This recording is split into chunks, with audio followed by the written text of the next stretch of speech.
Hi everyone, my name is Ivona and I wanted to chat with you a little bit about a concern that so many people have when they are thinking about coming into this industry. And I feel like one of the biggest concerns is that they're just afraid to sell, right? Like sales doesn't necessarily have the best connotation and people don't want to call themselves a salesperson. Like, I don't know, they think it's something bad. And I understand why, because we had our company convention and our keynote speaker was Daniel Pink. He wrote the book To Sell is Human. And when we basically, like, if we think about anything that we do in life or any profession that's out there, everyone is selling someone on something. Like I sell my children on eating broccoli and we call them little green trees instead of broccoli. A doctor sells his patient on why he should use this medication or why he should, change his lifestyle to a healthier one that includes exercise and more nutrition. And you might be saying, well, that's not sales. Like he's a doctor, that's medicine and nutrition and all of that. Well, sales these days is all about educating people and letting them know what, a product can do for them or how something can benefit them. So back to Daniel Pink. So he was our keynote speaker. He has a TED Talk. Check it out. Google him. It was really good. He's a very entertaining person and very easy to pay attention to. So he told us about a study that happened. And what they did was they took 7,000 Americans and they asked them to write words that they associate when they hear the word sales or salesperson.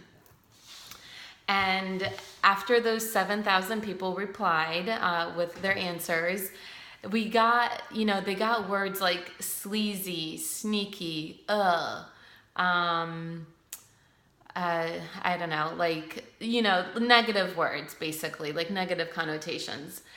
But then they took those same 7,000 people and they said, now tell us what you visualize, what you see in your mind when you think about sales or a salesperson. And the most common answer that they received was a used car salesman. And that was probably going through your mind too.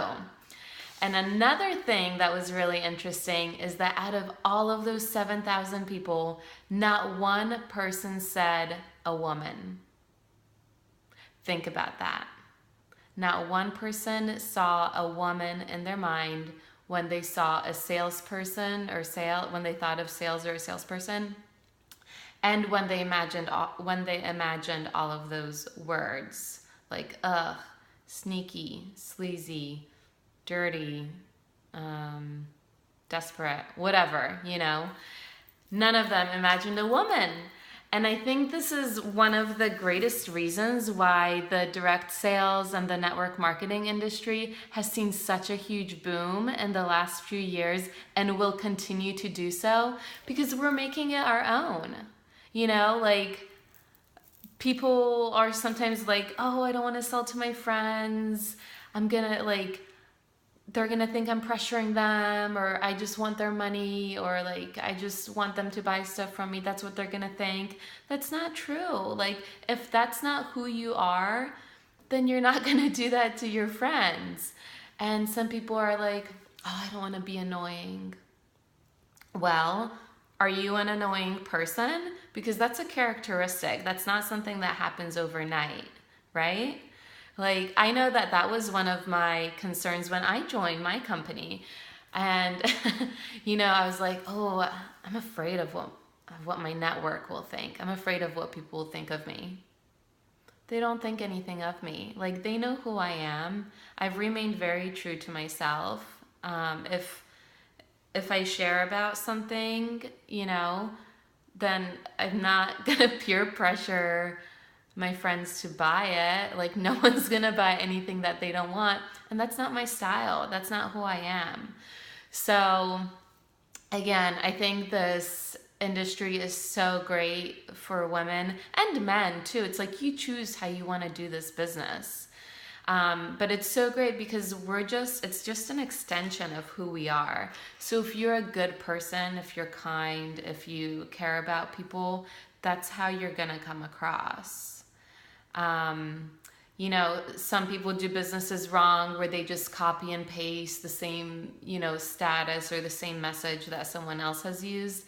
That's the wrong way to do it. And, within the company that I'm with, and the team that I'm on, we always train, like, make sure this sounds like your voice, like it's coming from you, so that it's believable. It shows people that you care. You're making it your own. This is your own thing, and you get to dictate what it looks like. So me doing my business is different than how one of my colleagues, how she, the voice that she uses to share about the products with her network and her friends. So really, if that's a huge concern for you, I would say you get to be in control of it. You get to decide what your voice looks like in this business. Yeah, and that's about the crux of what I wanted to share with you. And obviously, if you have more questions, please reach out to me. I would love to chat with you about it a little bit more and show you how, I've worked this business, and how I've been successful with it. And yeah, other than that, have a great day.